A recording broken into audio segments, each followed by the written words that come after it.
Bapak Ibu yang dirahmati Allah, sampai di Masjidil Aqsa, Nabi didaulat oleh Allah untuk menjadi imam. Siapa makmumnya? Seluruh Nabi dan Rasul dihadirkan arwahnya oleh Allah Subhanahu wa ta'ala. Nabi jadi imam salat. Maka dari situ Nabi kita ini dikenal dengan Sayyidul Anbiya'i wal Mursalin. Penghulunya para nabi, pemimpinnya para nabi. Selain daripada khatamun nabiyyin, penutup para nabi. Nah, ini adalah nabi yang mulia, yang cinta Allah itu melebihi cintanya kepada nabi-nabi yang lain. Pernah kita bahas dulu. Ya, nabi kita ini kalau dipanggil oleh Allah dalam Quran itu tidak pernah dengan sebutan nama. Ya Muhammad tidak ada, ya Ahmad tidak ada. Tapi Nabi Ibrahim dipanggil ya Ibrahim, Nabi Musa dipanggil ya Musa, Nabi Adam dipanggil ya Adam, Nabi Isa dipanggil ya Isa, Nabi Muhammad dipanggil ya ayyuhar rasul, dipanggil gelar ya ayyuhan nabi, wahai nabi, dipanggil gelarnya Yasin, Toha. Itu Nabi Muhammad. Salatullah salamullah ala Yasin.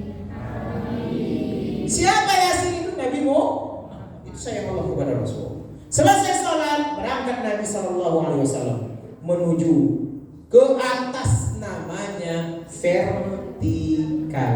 Hablum minallah. Naiklah ke langit pertama, langit kedua, langit ketiga, langit keempat, langit kelima, langit keenam, langit ketujuh, sampai kemudian di atas langit ada lagi tempat namanya Sidratul. Di Sidratul Muntaha inilah Nabi melihat bentuk asli malaikat Jibril. Walaqad ra'ahu nazlatan ukhra 'inda Sidratil Muntaha. Nabi Muhammad menengok bentuk asli dari Jibril itu di Sidratil Muntaha. Ternyata Jibril itu begitu besar.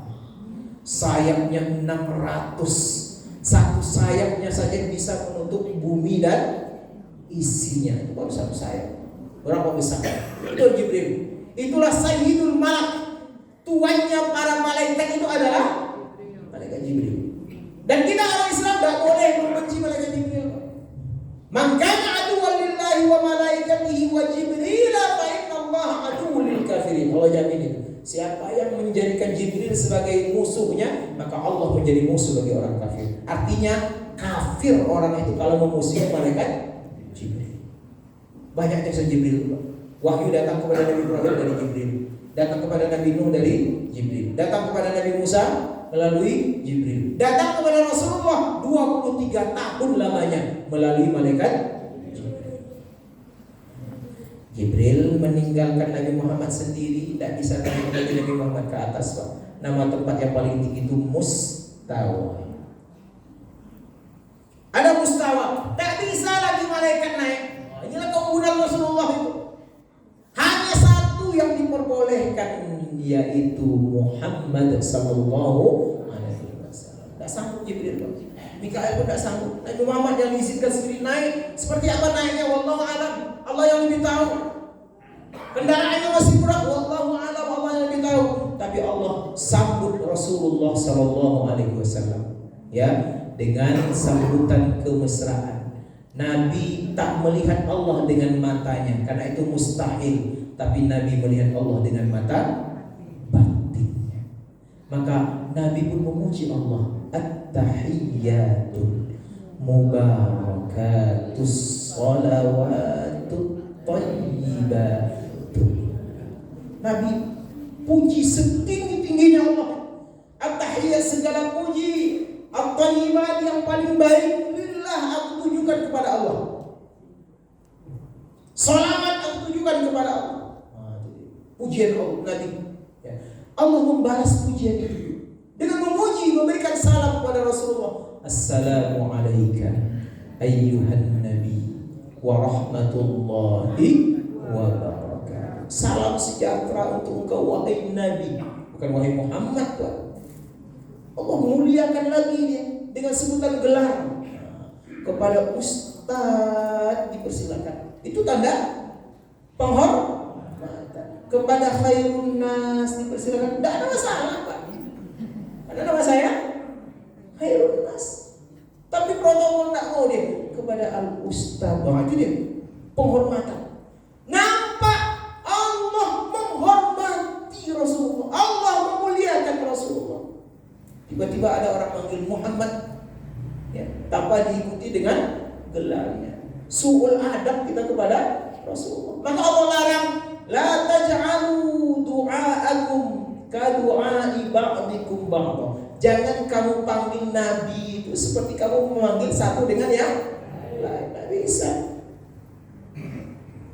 Dilarang Allah kita. Ada aturan-aturan memanggil Nabi itu. Maka sahabatnya akan memanggil nama Nabi itu dengan nama langsung, Pak.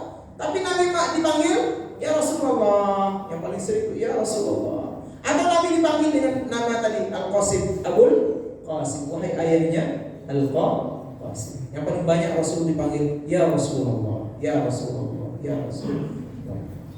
Assalamualaikum ayuhan Nabi. Selamat untuk engkau wahai Nabiku.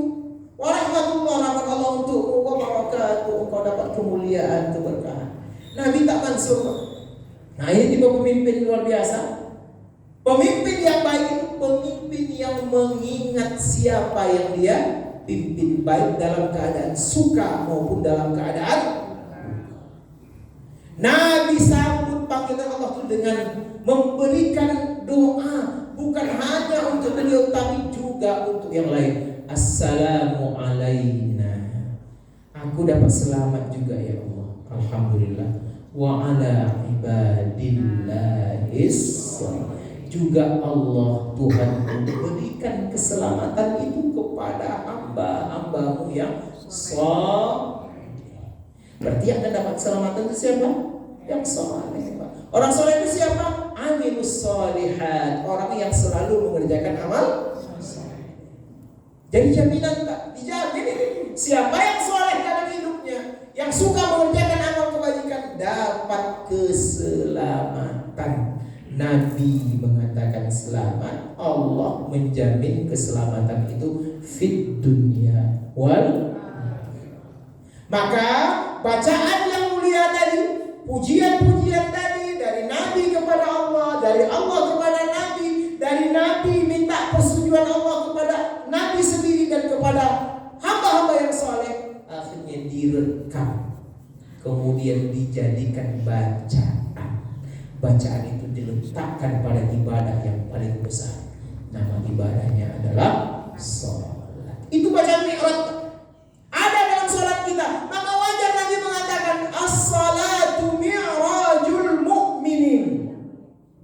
Kalian memang tak akan bisa Isra Mi'raj, kata Nabi. Tak ada lagi. Itu yang pertama dan yang terakhir. Tapi kalau kalian ingin mi'raj juga, kata Rasulullah, jadikan sholat itu sebagai jalan untuk mi'raj tadi. Karena apa yang diungkapkan dalam Isra Mi'raj itu dirangkum di dalam bacaan sholat.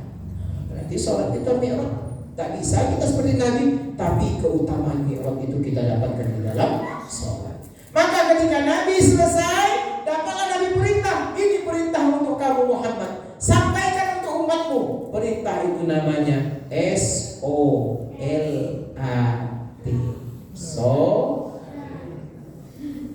Berapa waktunya? 50. Oh, 50. Sempatlah diiyakan saja oleh Nabi. Alamat sudah. Baru selesai sholat subuh pulang kita Allahu Akbar, Allahu Akbar. Balik ke masjid lagi. Pulang lagi mau minum kopi. Baru teraduk kopi Allahu Akbar. Balik lagi sholat. Habis waktu kita hidup dengan tidak bisa kerja. Mau ditinggalkan berdosa. Tapi Allah tahu kesulitan. Allah tahu keadaan kita. Akhirnya melalui Nabi Musa. Ini jasa Nabi Musa ini. Ya. Kasihlah, mintalah kepada Allah. Jangan 50, minta kurang. Akhirnya minta kurang lagi 40, 30, 20, 10, tinggal 5. Orang yang malas sholat pasti berangan-angan. Ngapa Nabi tidak naik sekali? Orang yang malas sholat pasti berangan-angan. Mengapa Nabi tak naik sekali? Sebab kalau naik Nabi sekali lagi pasti akan kurangi dari 5 menjadi 1. Untuk Nabi tidak naik lagi. Malu aku, kata Nabi. Dikabulkan terus. Akhirnya ditetapkan lagi, itulah sholat yang harus kita kerjakan dalam keadaan suka maupun duka, dalam keadaan kaya maupun miskin, dalam keadaan mukim maupun sabar, dalam keadaan sakit maupun sehat. Yang tidak dalam keadaan mati cuma kita nggak sholat. Itulah sholat. Beda dengan yang lain, Bapak Ibu. Kalau puasa sakit bayar fidyah, sholat sakit tak bisa bayar fidyah. Kunna nu'maru biqada'is siyam wa la nu'maru biqada'is shalah, kata Aisyah. Kami dulu pada zaman Nabi hanya diperintahkan untuk mengqadha puasa tapi tidak mengqadha salat. Jadi tidak bisa. Titip surah Maghrib ya. Tidak bisa titip. Oh, ini saya tidak bisa sholat, saya bayar 200.000, tidak bisa. Tapi kalau puasa, tidak kuat kita puasa, ya, tidak ada kesembuhan lagi, maka dibayar. Zakat, tidak punya duit kita yang terima zakat. Korban, tidak ada hewan yang kita sembelih, tidak punya duit, kita yang makan daging. Haji 49,8 juta, naik, Pak. Saudi menurunkan, awak menaikkan. Di mana logikanya, Pak? Kan enggak? Saudi menurunkan 30%, kita menaikkan hampir 100%. Tak jauh logikanya. Tapi jangan khawatirlah. Naikkanlah, mau 1 miliar, naikkanlah. Kalau kami tidak mampu, kami tidak akan pergi, tapi kami akan tetap dapat pahala ibadah. Walaupun kami tidak pergi, biarlah kami menangis-nangis saja nengok orang mirip-mirip WA kepada kami, gambar TikTok haji. Oh, ini yang banyak sekarang di shooting tuh menara Zam-Zam tuh. Iya, itu banyak sekarang. Bukan ke Masjidil Haram, sekarang menara Zam-Zam itu lebih hebat sekarang.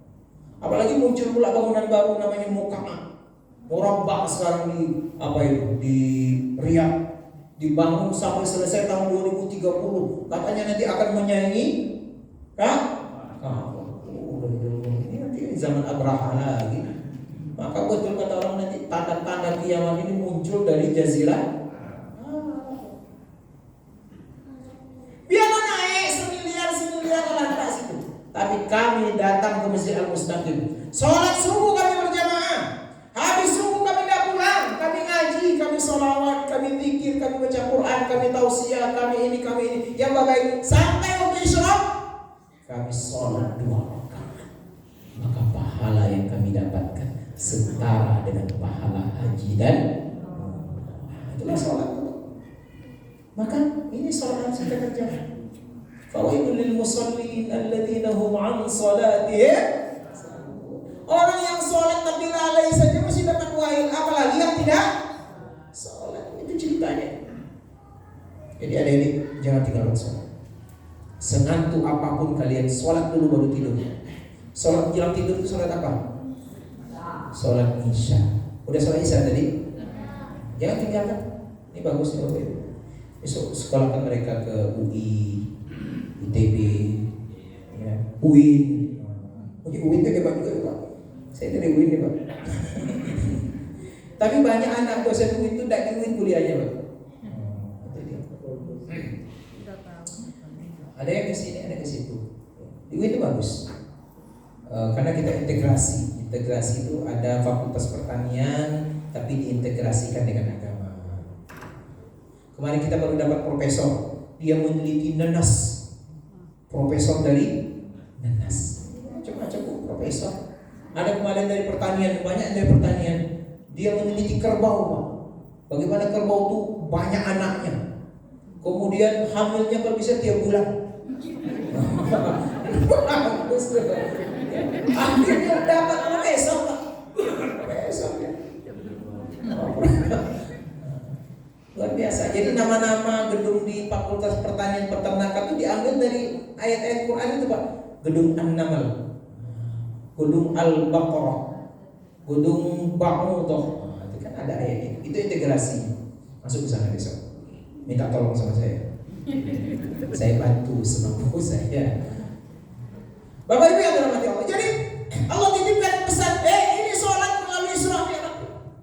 Kalau puasa nggak perlu naik ke atas lagi Pak. Tinggal turun ayat ke bawah. Ya ayyuhalladzina amanu kutiba alaikumus syiyam. Wajib puasa sebulan lagi Pak ya.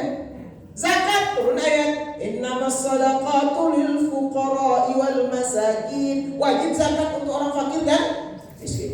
Haji turun ayat wa atimul hajja wal umrata lillah. Qurban turun ayat fasalli li rabbika. Tapi sholat enggak. Nabi khusus dibawa oleh Allah naik ke atas. Nih sholat. Ini menunjukkan sholat ini besar, penting, tiang bagi agama kita. As-salatu imaduddin. Sholat itu tiang agama, kayak tiang masjid. Faman aqamaha, siapa yang mendirikan maka dia dirikan agama. Wa man tarakaha, siapa yang meninggalkannya dia sedang meruntuhkan agama. Maka sholat ini yang harus kita wariskan. Wariskan sholat itu melalui apa Ustaz? Satu melalui doa. Itu doa baca tuh.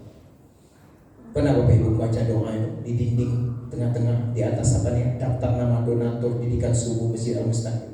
Itu doanya. Siapa bisa baca? Saya kasih hadiah. Umroh. Rabbi ja'alni muqimas salati wa min dzurriyyati rabbana wa taqabbal du'a. Masya Allah. Ibu-ibu nggak dapatnya tuh anak-anak. Baca nih Pak, baca kita baca. Ini bukan sekedar ditempel-tempel gitu aja. Ya ayyuhalladzina amanu qu anfusakum, nomor 2 di bawah tuh Pak, sebelah pojok kanan. Wahai orang beriman, qu anfusakum wa ahlikum nar. Besok kita buat kajian mengkaji ayat-ayat yang ditempel di Masjid Al-Mustaqim. Ini enggak sekedar ditempel. Atau ibu tadi baca, Rabbi ja'alni muqimas salati wa min dzurriyyati Rabbana wa taqabbal du'a. Itu doa untuk sholat itu agar nyambung ke anak cucu kita Bapak Ibu. Bukan dituliskan nanti Ustaz, kalau saya nanti di daulat untuk ceramah lagi saya bahas satu-satu nanti kita tahu. Ya Pak ya, bagus itu. Jadi pesannya sampai, pesannya tidak hanya sampai di tulisan saja. Sebab kata siapa tuh? Ada seorang mufassir, kalau ada Quran kita tidak paham maknanya, seperti kita dapat surat dari raja malam hari. Tidak ada lampu, dapat surat tuh. Jokowi kirim surat ke kita, tapi malam-malam. Apa yang mau baca? Anta suruh datang, anta suruh bayar hutang, anta suruh tidak tahu kita. Nah itu dia. Tapi kalau kita paham, seperti datang surat raja malam hari, tapi ada lampunya nampak kita tidak.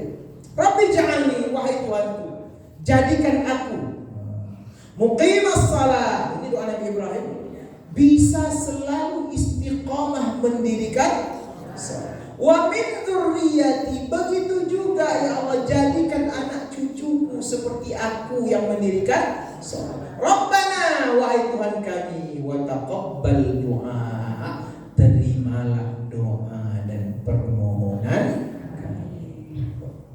Salat. Karena salat ini jamin anak soleh dulu. Jamin dia. Barulah dalam salat itu kita pernah ceramah dulu di rumah ini kan, yang dekat apa dulu Pak? Siapa yang bawa saya waktu itu? Ada meninggal dulu pas jauh dekat itu ya. Saya sampaikan, anak soleh itu tidak sembarangan cara mendidiknya Pak Ibu. Dia akan muncul doa yang kita harapkan, yang akan menjadi mengalir terus menerus pahalanya ketika dia sudah melakukan sholat. Baru assalamualaikum, assalamualaikum, dikit-dikit baru dia berdoa. Allahumma firli. Sholat dulu dia Pak. Kalau tidak sembahyang dia mancing dia masuknya siap. Rabbil firli. Mungkin tidak keluar Pak? Tak mungkin. Tak mungkin. Atau dia naik trek-trekan. Pas naik ban-bannya, Rabbil firli wali. Tidak mungkin. Iya kan? Main lato-lato nih. Pagi lato-lato, Rabbil firli wa liwalidayya mustahil. Kan dia nongkrong dia di kafe, banyak kafenya. Banyak kafe di mana-mana, kafe sekarang ini duduk nih. Ditiupnya shisha apa ya? Oh, Rabbil firli mustahil. Dan ada tempat mendidik mereka kecuali di sini Pak. Ketika kita habis sholat, mereka akan kata Rabbil firli wa liwalidayya warhamhuma kama rabbayani shaghira. Maka ajar anak ini sholat jemaah. Oh, tidak mau dia Ustaz, kasih dia bonus. Sekali datang sholat jemaah 2.000. Berarti 5 kali 10.000. Mau datang kalian? Oh, pasti datang mereka nih Pak. Potong telinga saya kalau tidak mau mereka. Sehari 10.000, sebulan 300.000, setahun, Masya Allah. Tak mungkin. Juta ya. Cerdas yang hitungan keuntungannya sendiri.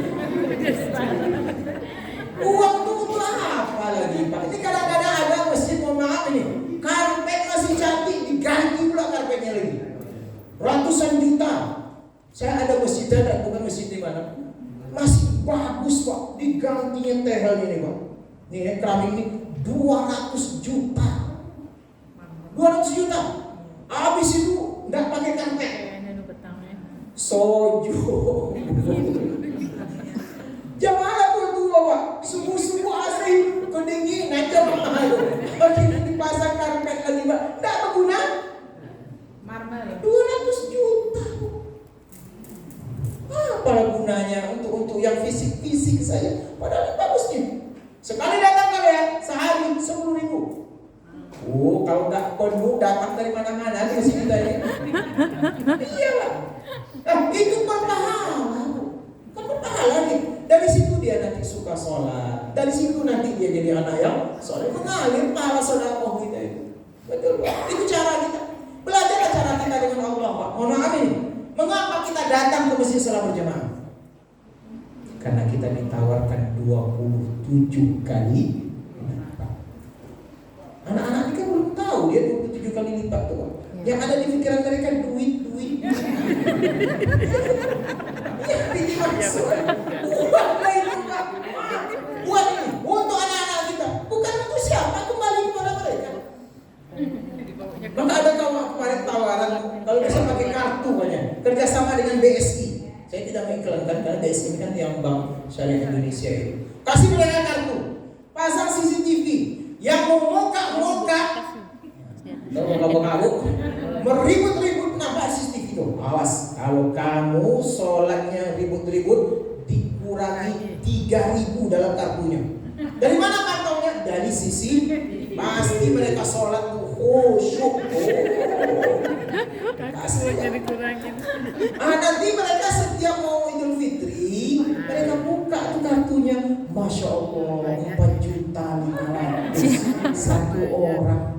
Hasil dermawan kita di sini. Mereka pergi kemudian beli baju, tidak perlu lagi minta.